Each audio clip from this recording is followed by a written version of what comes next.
நமக்குள்ளே என்ன இருக்குது, நமக்கு எதுவுமே தெரியாது அப்படின்னு நினைக்கிறாங்க பாருங்கள். அதுதான் வந்து தாழ்வு மனப்பான்மை. அதுதான் வெறிக்கெல்லாம் காரணம். வன்முறை உணர்ச்சிக்கு வெறி பிடிச்சி போய் மனுஷங்க ஒருத்தர் ஒருத்தர் வெட்டிக்கிட்டு குத்திக்கிட்டு சாவறதுக்கெல்லாம் வந்து அதுதான் காரணம், வன்முறை உணர்ச்சிக்கலாம். ஏன்னா நமக்குள்ளே எதுவுமே இல்லைங்கிற நினப்பு இருக்குல்ல, அது பயங்கரமான தாழ்வு மனப்பான்மை ஏற்படுத்தும். நமக்கு எதுவுமே தெரியாதா அப்படிங்கிற நினப்பு இருக்குல்ல, அது தாழ்வு மனப்பான்மை ஏற்படுத்தும். அப்போது பார்த்தீங்கன்னா, இப்போ பள்ளிக்கூடத்தில் படிக்கிறாங்கள, இது எல்லாமே இது எல்லாமே தாழ்வு மனப்பான்மை இன்னும் தான் அதிகரிக்கும். எப்படின்னா, இவங்க வந்து யாரோ எழுதி கொடுத்த புத்தகத்தை தானே படிக்கிறாங்க. அப்படின்னாலும் அதை தெரிஞ்சுக்கிட்டாலும் இவங்களுக்கு எதுவும் தெரியாது தானே. யாரோ எழுதி கொடுத்த புத்தகத்தை படித்து தானே இவங்க தெரிஞ்சுக்கிறாங்க. அப்போது அந்த புத்தகத்தில் உள்ள விஷயம் வந்து இவங்களுக்கு தெரிஞ்ச விஷயம் கிடையாதுல்ல, இவங்ககிட்டேருந்து வரலல்ல, யாரோ எழுதிய புத்தகத்துலேருந்து தானே அது வருது.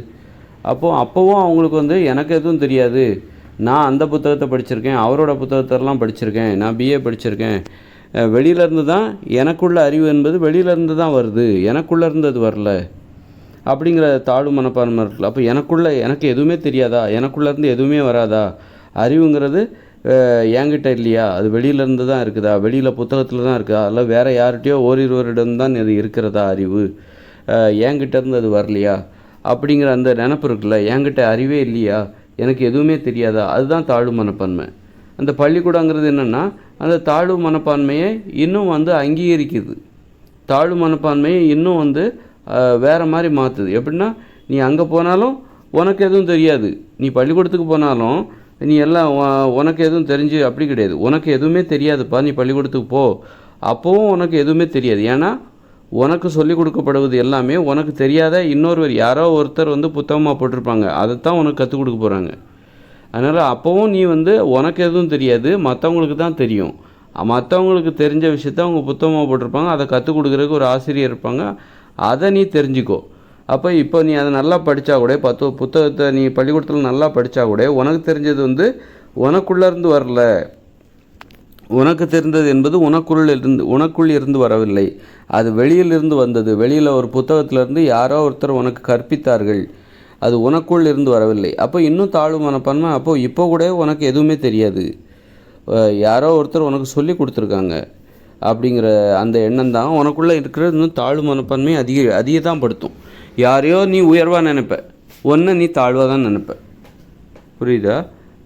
அதனால் இப்போ இந்த தாழ்வு மனப்பான்மைங்கிறது என்னென்னா, எனக்கு எதுவுமே தெரியாது, எனக்குள்ளே எதுவுமே இல்லை அப்படின்னு நினைக்கிற பாரு, ஒன்றை நீ வந்து இழிவாக நினைக்கிற பாரு, குறைச்சி மதிப்பிடுற பாரு, அதுதான் தாழ்வு மனப்பான்மை. பள்ளிக்கூடத்துக்கு போயிட்டாக்கா உனக்கு தாழ்வு மனப்பான்மை நீங்கிருமா?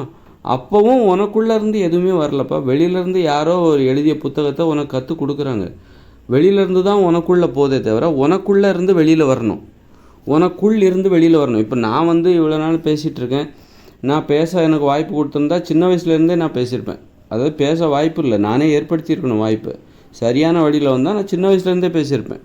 ஆனால் பெரும்பாலும் நான் புத்தகத்தில் படிச்சிடலாம், நான் பெரும்பாலும் எனக்கு புத்தகம் படிக்கிற ஆர்வம்லாம் ரொம்ப குறைவு. அது வந்து கஷ்டப்பட்டு தான் நான் ஏதாவது டெய்லி 10 பக்கமாவது படிப்போம்னு நினச்சி படிப்பேன் தவிர எனக்கு அது புத்தகம் படிக்கிறது வரவே மாட்டேங்குது, அப்பப்போ என்னை விட்டு ஓடிடுது. அதனால் அப்போ நான் இன்றைக்கி பேசுகிறேன் அப்படின்னா அது எனக்குள்ளேருந்து வருது, உள்ளேருந்து வரணும்.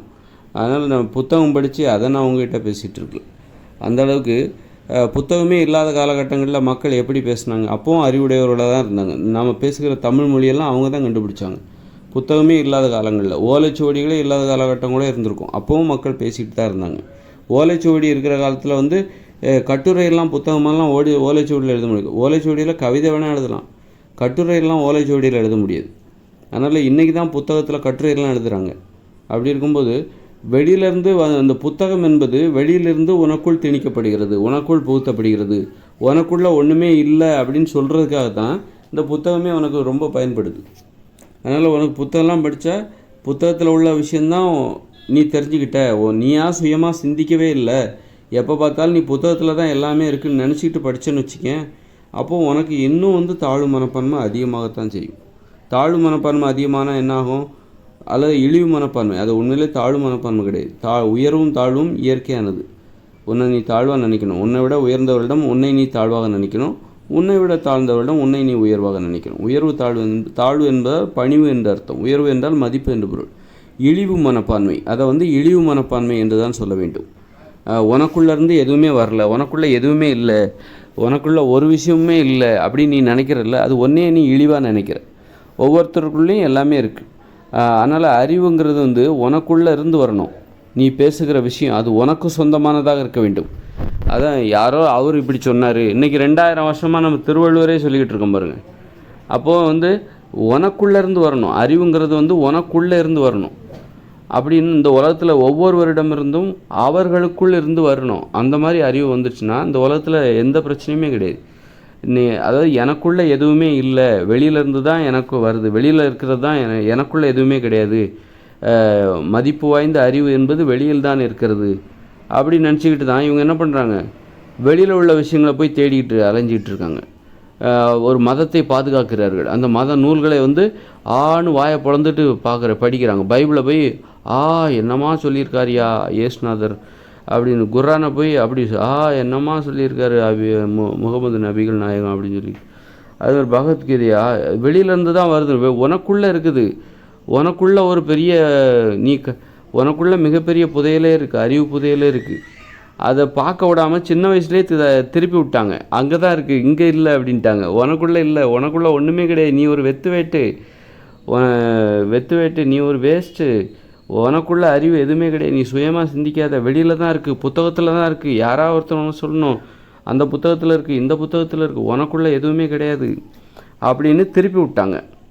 அதுதான் மக்கள் வந்து இந்த இழிவு மனப்பை, எனக்குள்ளே எதுவுமே இல்லையா அப்படிங்கிற நினைப்போட அப்போ நான் தெரிஞ்சுக்கிறேன் அப்படின்னு சொல்லிட்டு வெளியில் போய் புத்தகத்தை போய் படிச்சுக்கிட்டு, யாராவது புத்தகத்தில் படித்தவங்க அதை எடுத்து பாடம் நடத்துவாங்க, அதை கேட்டுக்கிட்டு இப்போவாது எனக்கு எல்லாம் தெரிஞ்சிச்சா அப்படின்னு நினைக்கிறான் பாருங்க. அப்படி நீ எல்லாம் தெரிஞ்சிச்சுன்னு நினச்சா கூட உனக்கு தெரிஞ்ச எல்லாமே வந்து வெளியிலேருந்து தான் வந்தது, உனக்குள்ளேருந்து வரல. புத்தகத்துலேருந்து வந்திருக்கும், யாராவது உனக்கு சொல்லி பாடம் நடத்தியிருப்பாங்க. இப்படி இந்த புத்தகம் என்பது படிக்கும்போது ரொம்ப இப்போ நான் ஏன் எனக்கு புத்தகம் படிக்கிறது இல்லை அப்படின்னா, எனக்கே ஆர்வம் இல்லை. எனக்கு உண்மையிலே புத்தகங்கள் நிறைய இருக்குது. சொல்லப்போனால் என்னை சுற்றி நிறைய புத்தகங்கள் இருக்குது. நான் காசு கொடுத்து வாங்க வேண்டிய அவசியம் கூட, அவ்வளோ பெரிய அற்புதமான புத்தகங்கள்லாம் இருக்குது. அப்படி இருந்தால் கூட நான் ஏன் புத்தகம் படிக்க மாட்டேங்கிறேன்னா, எனக்குள்ளேருந்து ஒரு மிகப்பெரிய ஒரு ஊற்று, ஒரு அறிவு ஊற்று அது எனக்குள்ளே இருந்துக்கிட்டு இருக்குது. அதை நான் வந்து பயன்படுத்தாமல் விட்டேன், அறியாமையின் காரணமாக பயன்படுத்தாமல் விட்டுட்டேன். ஆனால் எனக்குள்ளே இருக்குது. இப்போ அப்படி இருக்கும்போது எனக்கு அதை வெளியில் போய் புத்தகத்தின் மீது எனக்கு மோகமே வரமாட்டேங்குது. எனக்கு இலவசமாக புது புது புத்தகங்கள், அந்த அட்டையை பத்தில் அவ்வளோ அழகாக இருக்கும்ல அந்த புத்தகத்தோட அட்டை, அதை அப்படி கொடுத்தா கூட எனக்கு படிக்கிற வழக்கம் நானாக கஷ்டப்பட்டு ஏற்படுத்திக்கிறேன். கஷ்டப்பட்டு டெய்லி ஒரு 10 பக்கம் படிக்கணும் அப்படின்னு சொல்லிட்டு, அவ்வளோதான். அந்த மாதிரி தான், அதுவும் ஸ்லோவாக தான் படிப்பேன். எனக்கு அந்தளவுக்கு. அப்போது எனக்கு ஏன் புத்தகத்தின் மீது ஆர்வம் இல்லை, ஆனால் அறிவு மீது எனக்கு மோகம் இருக்குது. அறிவு அப்போது எனக்குள்ளே இருக்கிற ஒரு அறிவு, எனக்குள்ளே ஒரு அறிவு இருக்குது. அது மாதிரி ஒரு அறிவு, எனக்குள்ள அறிவு என்பது நமக்குள்ளே இருந்து வரணும். அந்த அறிவு தான் எனக்கு ரொம்ப பிடிச்சிருக்கு. அதனால் வந்து இதுதான் வந்து ஒரு இயற்கையான ஒரு நிலைப்பாடு. அப்போ எனக்கு வந்து தாழ்வு மனப்பான்மை கிடையாது, இழிவு மனப்பான்மை கிடையாது. என்னை பற்றி ஒரு மதிப்பு வாய்ந்த ஒரு மதிப்பீடு என்கிட்ட இருக்குது, ஒரு உயர்வான மதிப்பீடு என்கிட்ட இருக்குது. என்னை வந்து நான் கண்டிப்பாக இழிவாகவே நினைக்க மாட்டேன். என்னை வந்து நான் எப்பவும் பெருமையாக நினைக்கிறேன். காரணம் என்னென்னா, என்னோட அறிவு என்பது நான் யாரையும் அதாவது நீ புத்தகத்தில் உள்ள ஒரு விஷயத்த, நான் வந்து புத்தகத்தை படித்து எனது அறிவை நான் வெளியிடுவேன். எனக்குள்ளேருந்து வருது. நான் அனுபவங்களை சந்திக்கிறேன். இந்த உலகத்தில் நான் பார்க்கிறேன், பார்ப்பதும் ஒரு அனுபவம். பிறர் பேசுவதை கேட்கிறேன், சம்பவங்களை எதிர்கொள்கிறேன், அனுபவங்களை எதிர்கொள்கிறேன். அதன் மூலம் எனக்கு தேவையான அறிவு பெறப்படுகிறது. அது எனக்குள்ளேருந்து வருது. அறிவு என்பது பகுத்து ஆராய்ந்து, நான் சந்தித்த அனுபவங்களை பகுத்து ஆராய்ந்து அதிலிருந்து கிடைக்கிற அறிவை நான் உள்ளிருந்து வெளிவருகிறது, அதை நான் பேசுகிறேன். அதனால் வந்து இதுதான் இயற்கையான அறிவுங்கிறது. அப்போ எனக்கு எப்படி தாழ்வு மனப்பா, என்னை பற்றின உயர்வான எண்ணம் தான் எனக்கு வரும். கண்டிப்பாக நான் வந்து எனக்குள்ள அறிவுங்கிறது அது வெளியில் புத்தகத்துலேருந்து நான் படித்ததோ அல்லது யாரோ ஒருத்தர் எனக்கு கற்பித்ததோ கிடையாது. அதனால் இந்த மக்களுக்கு வந்து எனக்குள்ளே எதுவுமே இல்லை, வெளியிலேருந்து தான் கிடைக்குது அப்படின்னு நினைக்கிறாங்க பாருங்கள். அந்த நினப்பு தான் வன்முறை உணர்ச்சிக்கு காரணம். அப்படி ஒரு நினப்பு வந்ததுன்னா, அதாவது உனக்கு எதுவுமே தெரியாதுன்னு ஒருத்தரை போய் நம்ம சொல்கிறோம். உனக்கு எதுவுமே தெரியாது, நீ உனக்கு தெரிஞ்சது எல்லாமே புத்தகத்தை படித்து தான், நீ நிறைய புத்தகங்கள் படிச்சிருக்கப்பா, உண்மையிலே வாஸ்தவம் தான், உன்னை பாராட்டுறேன். அதே நேரத்தில் உனக்கு எதுவுமே தெரியாது, உனக்கு தெரிஞ்சது எல்லாமே வெளியில் ஏதோ ஒரு புத்தகத்தை படித்து நீ மனப்பாடம் பண்ணி வச்சுருக்க, அதுதான் உனக்கு தெரிஞ்சது. ஆனால் உனக்குள்ளே இருந்து எதுவுமே வரல, வெளியிலேருந்து தான் உனக்குள்ளே போயிருக்கு. அப்போது புத்தகத்தை நீ என்ன தான் படித்தாலும் உனக்குள்ளேருந்து எதுவுமே இல்லை, உனக்குள்ளே எதுவுமே இல்லைன்னு நினச்சிக்கிட்டு நீ எவ்வளோ தான் புத்தகத்தை படித்தாலும், எவ்வளோ பெரிய பட்டப்படிப்பை படித்தாலும் உனக்கு தாழ்வு மனப்பான்மை அதிகரிக்குமே தவிர, வன்முறை உணர்ச்சி அதிகரிக்குமே தவிர, நீ மென்மையானவராகவோ அமைதியை விரும்புவராகவோ உன்னை பற்றி அந்த வன்முறை உணர்ச்சி இல்லாதவராகவோ இருக்கவே முடியாது. அது மென்மையானவராகவும் நீ இருக்க முடியாது. அதாவது ஏன்னா உனக்குள்ளே எதுவுமே இல்லைங்கிற நினப்பு உனக்கு இருக்குது. அது பயங்கர கோபத்தை ஏற்படுத்தும். உனக்கு எதுவுமே தெரியாதுன்னு யாரையா சொன்னோன்னா அவர் பயங்கர கோபத்தை ஏற்படுத்தும். அப்படி இருக்கும்போது அது அப்போது அந்த கோபந்தான் வன்முறை உணர்ச்சி. அப்போ நீ என்ன தான் புத்தகத்தை படித்தாலும், நிறைய டிகிரி வாங்கினாலும், உன் வீட்டில் 1008 புத்தகம் இருந்தாலும், அதில் தான் அறிவு இருக்குன்னு நீ நினச்சாலும், உனக்கு எதுவுமே தெரியாது, வெளியிலேருந்து தான் உன் அறிவு வருது அப்படிங்கிற அந்த நினைப்பே உனக்கு பயங்கர கோபத்தை ஏற்படுத்தும், வன்முறை உணர்ச்சி ஏற்படுத்தும். உன்னை முரட்டுத்தனமானவராக அது மாற்றிவிடும். அதனால் புத்தகம் படித்தாலே ஒரு வன்முறை உணர்ச்சி அதிகரிக்கும். அதை எத்தனை பேர் உணர்ந்திருக்கீங்க? புத்தகம் படித்தாலே வன்முறை உணர்ச்சி ஏற்படும். அப்போ இந்த இயந்திர அறிவியல் உலகில் வாழ்வதற்கு உங்களுக்கு வன்முறை உணர்ச்சி தேவை. அப்போ தான் இந்த இயந்திர அறிவியல் உலகில் நீங்கள் வாழ முடியும். அந்நியர்களை பார்த்து பேச வேண்டியிருக்கும். அதாவது உங்களுக்கு உரிமையே இல்லாதவங்ககிட்டலாம் நீங்கள் பேசுவீங்க. உங்கள் பக்கத்தில் தான் வேலை பார்ப்பீங்க, ஆனால் அவங்களுக்கு இடையில் எந்த உரிமையும் இருக்காது. சார் ஓகே, மேடம் சொல்லுங்கள் அப்படின்னு தான் நம்ம பேசிகிட்டு இருப்போம். தனிப்பட்ட முறையில் அக்காவோ அண்ணனோ சொல்லிவிட்டு வேலை செய்கிற இடத்துல அப்படி பேசவும் முடியாது. அன்புக்கு அங்கே இடமே கிடையாது. அன்பு பாசத்துக்கு வேலை செய்கிற இடத்துல இடமே இல்லை. அப்போ இந்த உலகமே பார்த்திங்கன்னா அந்நியர்களால் நம்மளை நிறைய பேர்த்த பார்க்குறோம். சார் வணக்கன்றோம், எல்லாருமே அந்நியர்கள் தான். யாருக்கு பெரும்பாலானவங்ககிட்ட நம்ம ஒரு உரிமை எடுத்து யார்கிட்டையும் நம்ம பழக முடியாது. அப்படி இருக்கும்போது அந்நியர்களிடம் போய் பேசணும், பழகணும். சார் சொல்லுங்கள் அப்படின்னு சொல்லிட்டு, மேடம் சொல்லுங்கன்னு சொல்லிட்டு நம்ம பழகணும், பேசணும். அப்படிங்கும்போது நமக்கு வன்முறை உணர்ச்சி தேவை. அவங்க கண்களை பார்த்து பேசணும், அவங்க பேசுகிறத கேட்கணும். அப்போ நமக்கு வன்முறை உணர்ச்சி இருக்கணும். அதுக்கு புத்தகம் படிச்சிங்கனாக்கா உங்களுக்கு ஒரு வன்முறை உணர்ச்சி உடம்புல ஏற்படும், பார்வையில் ஏற்படும். 4 பேர்கிட்ட பேசுகிறதுக்கு ஈஸியாக இருக்கும். இந்த இயந்திர அறிவியல் உலகில் நீங்கள் பேசுகிற இந்த பெரும்பாலானவர் பார்க்குற எல்லாருமே அந்நியர்கள் தான். அவங்ககிட்ட உங்களுக்கு தனிப்பட்ட உரிமை இல்லை, உறவுமுறை கிடையாது பெரும்பாலும். அப்படி இருக்கும்போது அவங்ககிட்ட பேசுகிறதுக்கெல்லாம் உங்களுக்கு வன்முறை உணர்ச்சி தேவை. அதை பெறுவதற்கு இந்த புத்தகங்களை கண்டிப்பாக படிக்கணும். புத்தகத்தை படித்தா தான் இந்த இயந்திர அறிவியல் உலகில் உங்களுடைய உறவுமுறை என்பது சிறப்பாக இருக்கும். புத்தகம் என்பது படிப்பதற்கு அதுதான் மிக மிக பொருத்தமான ஒரே ஒரு சரியான காரணமும் அதுதான். புத்தகம் படிப்பதற்கு நிறைய காரணங்கள் இருக்கும், ஆனால் புத்தகம் படிப்பதற்கு மிக மிக பொருத்தமான காரணம் என்னவென்றால், உங்களுக்கு பிடிச்சிருக்கோ பிடிக்கலையோ அந்த புத்தகம், அதுலேருந்து ஒரு 10 பக்கத்தை படிச்சுட்டு நீங்கள் போங்க. அன்றைக்கி நீங்கள் மற்றவங்களோட கண்களை பார்த்து பேசுகிறது ஈஸியாக இருக்கும். நிறைய ஒரு புத்தகத்தில் 30 பக்கத்தை படிச்சுட்டு நீங்கள் இன்டர்வியூக்கு போங்க, நல்ல தைரியமாக இருப்பீங்க, தைரியமாக அவங்ககிட்ட பேசுவீங்க.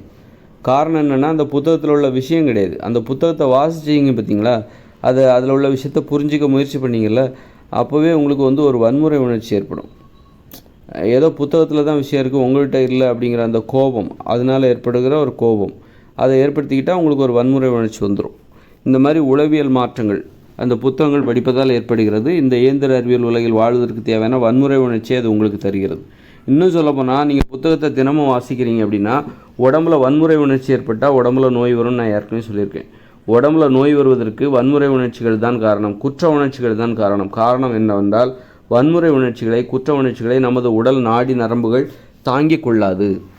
ஏன்னா வன்முறை உணர்ச்சிகள் ரொம்ப ரொம்ப கனமானது, ரொம்ப தாங்கிக் கொள்ள முடியாது, அதை ஏற்றுக்கொள்ள முடியாது. மனித உணர்வுகள் என்பது, மனித நாடி நரம்புகள் என்பது மென்மையானது. அப்போ நீங்கள் வன்முறை உணர்ச்சிகளை, குற்ற உணர்ச்சி, அதை ஏற்றுக்க முடியாது. அப்போ நரம்பு தளர்ச்சி ஏற்படும். இப்போ புத்தகம் படித்தாக்கா நான் என்ன சொன்னேன், உனக்குள்ளே எதுவும் இல்லை, புத்தகத்துலேருந்து தான் வெளியே வருது, உனக்குள்ளே போகுது அப்படிங்கிற அந்த நினப்பு இருக்குது பாருங்கள், அது ஏற்படும். புத்தகம் படித்தா உங்களுக்கு ஏற்படும். அப்போ உங்களுக்கு ஒரு கோபம் வரும். அப்போ எனக்குள்ளே எதுவுமே இல்லையா, அப்போ நான் இழிவானவனா அப்படிங்கிற அந்த நினப்பு இருக்குது பாருங்கள், அது உங்களுக்கு ஒரு கோபத்தை ஏற்படுத்தும். அந்த கோபம் வன்முறை உணர்ச்சி ஏற்படுத்தும். வன்முறை உணர்ச்சி என்னாகும் அப்படின்னா நோய்களை உருவாக்கும். அப்போ புத்தகம் படித்தாலும் நோய்கள் வரும். உணவு சரியாக செரிமானமாகாது. புத்தகம் படித்தாக்கா உணவு சரியாக செரிமானமாகாது, நோய்கள் கண்டிப்பாக வரும், கண்ணு தெரியாமல் போகும். இதெல்லாம் புத்தகம் படிப்பதால் ஏற்படுகிற ஒரு எதுவுமே செயற்கையான நடைமுறை, எதுவுமே இயற்கையான ஆரோக்கியத்தை தரவே தராது. செயற்கையானது புத்தகங்கிறது, செயற்கையானது, இடையில வந்தது. அதனால் அது உங்களுக்கு நன்மை தந்துரும்னு மட்டும் நினைக்காதீங்க. இடையில வந்தது கண்டிப்பாக உங்களை இடையில வந்த எந்த ஒரு நடைமுறையும் கண்டிப்பாக அது அழிவுக்கு தான் வழிவகுக்கும். அதுமாதிரி புத்தகம் இடையில வந்தது. அப்படி இருக்கும்போது அந்த புத்தகத்தில் படித்து கட்டுரைகளை படித்து தெரிஞ்சுக்கலாம். ஆதி காலத்தில் வந்து ஓலைச்சுவடியில் கவிதையை தான் எழுதுனாங்க தவிர கட்டுரை எழுதலை. ஓலைச்சுவடியில் யாரும் கட்டுரைகளை எழுதுகிற வழக்கம் இல்லை. ஒரு புராணத்தை கூட ஒரு கவிதையாக தான் அவங்க எழுதியிருப்பாங்க. அதனால் கட்டுரைங்கிறது அவங்க பேசியே மற்றவங்கள்ட்ட புரிய வச்சுருவாங்க. கவிதையை தான் எழுதுனாங்க, கவிதையை தான் எழுதணும், கவிதையே எழுதத்தான் செய்யணும். அதனால தான் அவங்க ஓலைச்சுவடியில் எழுதியிருக்காங்க. கட்டுரையை யாரும் ஓலைச்சுவடியில் எழுதியிருக்க மாட்டாங்க, எழுத மாட்டாங்க. அப்புறம் ஆவணங்களை எழுதியிருப்பாங்க, ஆவணங்கள். மற்றபடி கட்டுரைகளை வந்து அவங்க ஓலைச்சுவடியில் எழுதுகிற வழக்கமே கிடையாது. இப்போ தான் பேப்பர் கண்டுபிடிச்சதுக்கப்புறம் கட்டுரைகளை வந்து பேப்பரில் எழுதி அதாவது பதிப்பித்து புத்தகமாக வெளியிட்டார்கள். அதனால் கட்டுரைகளை புத்தகத்தில் படிக்கிற வழக்கம் இப்போ தான் ஏற்பட்டுச்சு.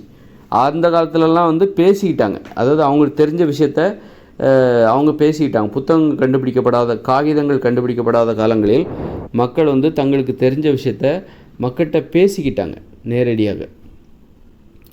மக்கள்கிட்ட வந்து நேரடியாக பேசிக்கிட்டாங்க. பேசியே அதோட அந்த தேவையை முடித்து கொண்டார்கள். அதுக்கு பதிலாக அவங்க வந்து ஓலைச்சுவடியில் அவங்க சொல்கிற கருத்தெல்லாம் எழுதி அந்த ஓலைச்சுவடியை வந்து எல்லாத்துக்கும் கொடுத்து அப்புறம் அதை பிரதி எடுக்கணும். கட்டுரைன்னு பார்க்கும்போது பார்த்திங்கன்னா, கவிதைன்னு பார்த்தா கொஞ்சமாக எழுதிட்டு போயிடலாம். ஆனால் கட்டுரைன்னு ஒருத்தர் தான் நினச்சதெல்லாம் ஓலைச்சுவடியில் எழுதணுன்னா எவ்வளோ கஷ்டம் பாருங்கள். பேனாவில் எழுதுறதே ரொம்ப கஷ்டம், பேப்பரில் எழுதுறதே ரொம்ப கஷ்டம். ஒரு பேப்பரில் போய் நீங்கள் நினைக்கிற கட்டுரை எழுதுறதே ஒரு பேனா வச்சு பேப்பரில் எழுதுறதே ரொம்ப கஷ்டம். அப்போ அந்த காலத்தில் கட்டுரையை வந்து ஓலைச்சுவடியில் எழுதியிருந்தாங்கன்னு வச்சுக்கோங்களேன், எவ்வளோ கஷ்டமாக இருக்கும்னு நினச்சி பாருங்கள். ரொம்ப கஷ்டம். கட்டுரையை வந்து ஓலைச்சுவடியில் எழுதுவதாக இருந்தால் எழுதுறதுக்கே எவ்வளோ நேரமாகும். ஒரு ஆண் எழுதுறதுக்கே அவங்களுக்கு அவ்வளோ நேரமாகும், அவ்வளோ கஷ்டமாக இருக்கும். அவங்க சொல்ல வர விஷயத்த ஓலைச்சுவடியில் எழுதி சொல்லவே முடியாது. அதனால தான் அந்த காலத்தில் கட்டுரைகளை ஓலைச்சுவடியில் எழுதுகிற வழக்கமே இல்லை, பேசியே முடித்து கொண்டார்கள். கவிதையை தான் எழுதியிருக்காங்க ஓலைச்சுவடியில்.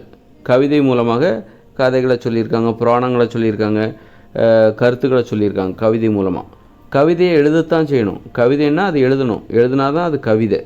கவிதையை வந்து டைரெக்டாக வாயிலிருந்து சொல்ல முடியாது. ஒருத்தர் வந்து ஏற்கனவே மனப்பாடம் பண்ணி வச்சுருக்கிற கவிதையை வேணால் வாயால் சொல்லலாம்.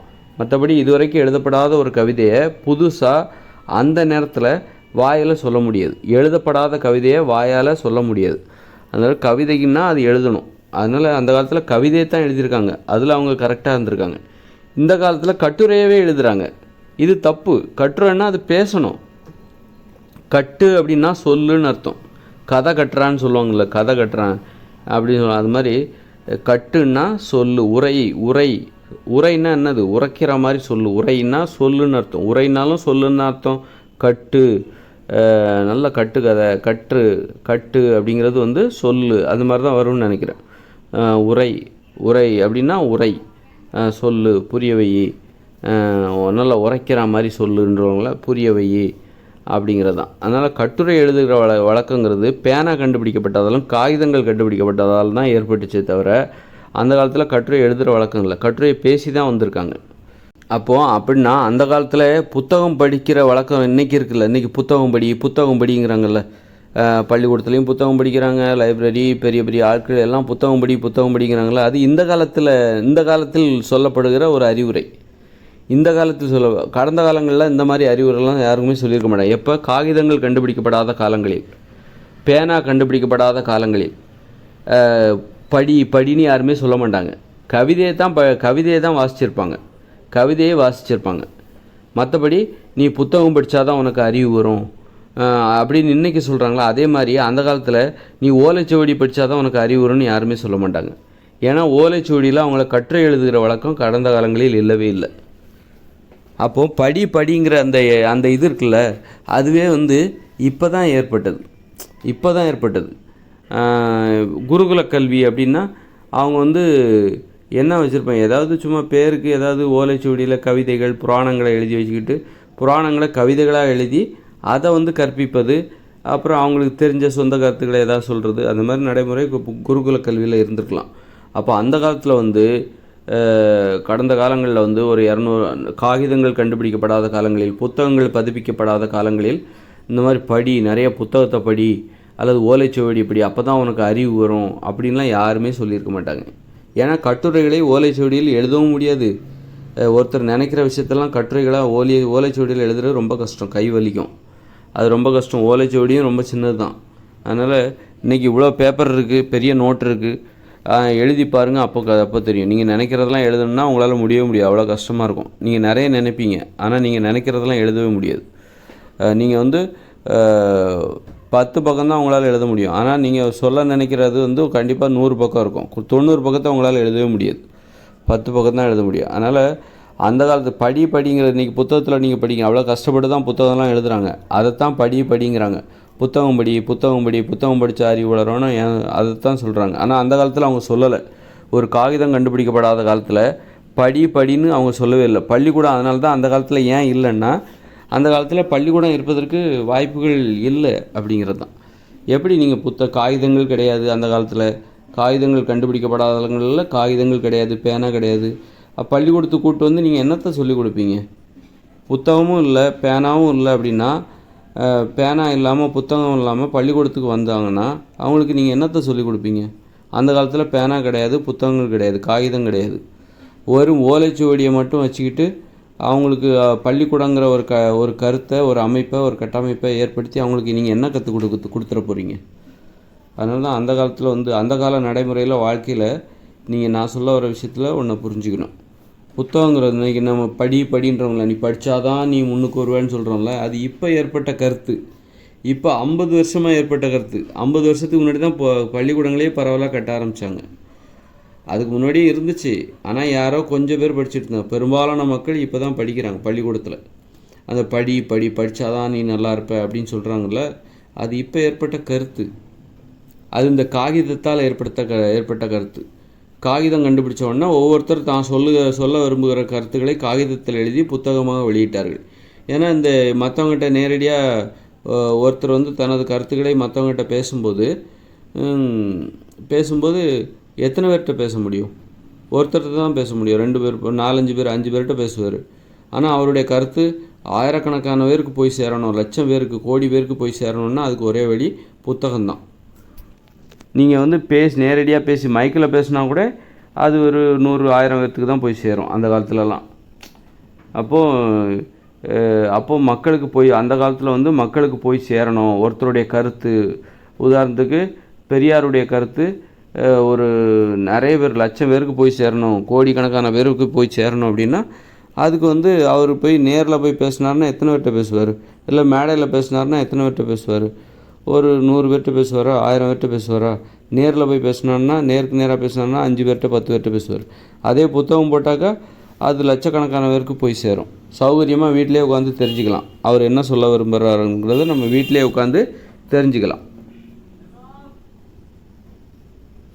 அதனால் அதில் ஒரு வியாபார உள்நோக்கமும் இருக்குது. ஒரு கருத்தை வியாபாரம் செய்வது, கதைகளை வியாபாரம் செய்வது. கதையவே எழுதத்தான் செய்யணும். கதை வந்து சொல்லணும். அதுக்கு தான் கதைனாலே சொல்லுன்னு அர்த்தம். கதைங்கிறது அந்த ஆன் தி ஸ்பாட்டில் உங்களுக்கு வேண்டியவங்ககிட்ட, உங்களுக்கு தெரிஞ்சவங்ககிட்ட சொல்லணும். அந்த காலத்தில் பாட்டிலாம் கதை சொல்லுவாங்கள்ல, வீட்டுக்கு வீடு பாட்டிலாம் கதை சொல்லுவாங்க. அப்புறம் பார்த்தா எழுத்தாளர்கள் என்ன பண்ணாங்க? எழுத்தாளர்களுக்கு நிறைய கதைகள், அதை வச்சு எப்படி வியாபாரம் பண்ணலாம்.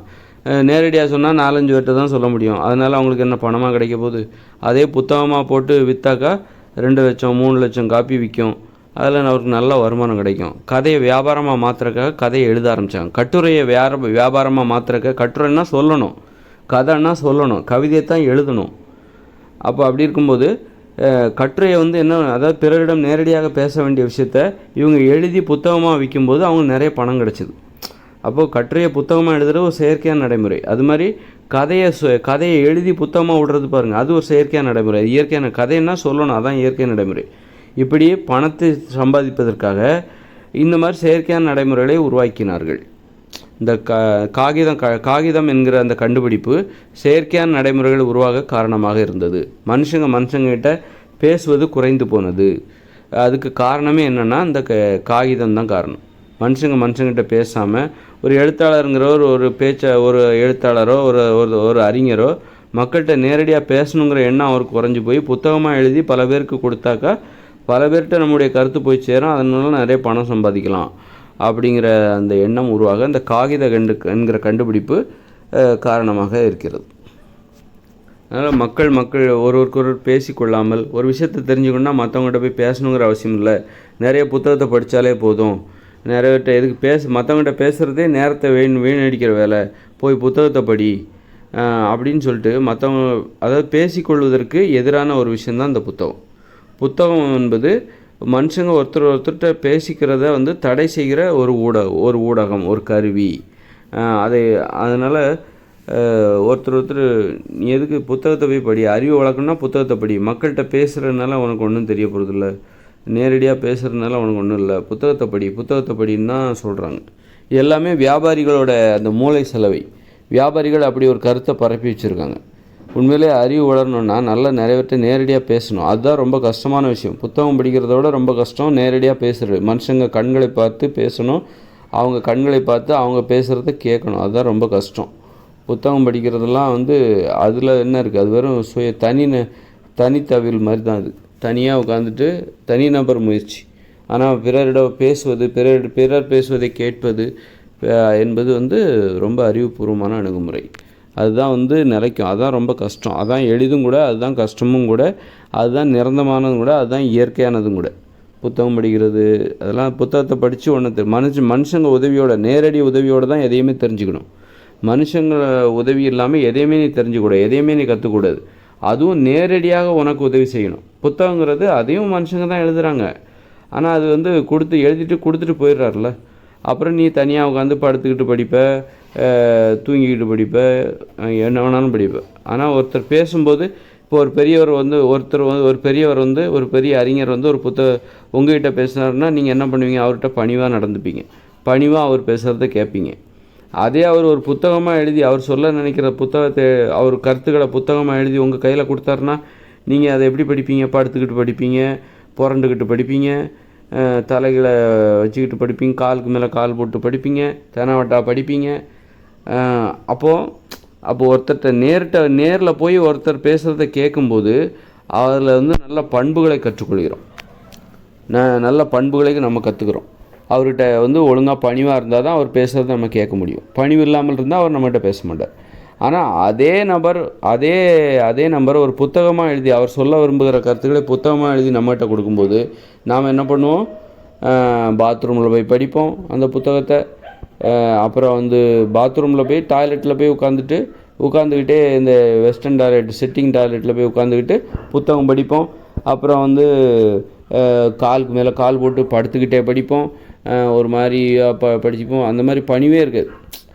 ஏன்னா அது ஒன்றும் மனுஷங்க இல்லைல்ல, அதனால் தனியாக தானே இருக்கும். அதனால் எப்படி வேணாலும் நம்ம படிப்போம். அப்போது புத்தகத்துக்கும் பண்புகளுக்கும் சம்மந்தம் கிடையாது. பண்பை கற்றுக்கொள்ள வேண்டுமென்றால் மனுஷங்கிட்டேருந்து நேரடியாக அவர்கள் பேசுவதை கேட்க வேண்டும். நேரடியாக போய் மனுஷங்கிட்ட பேசணும்.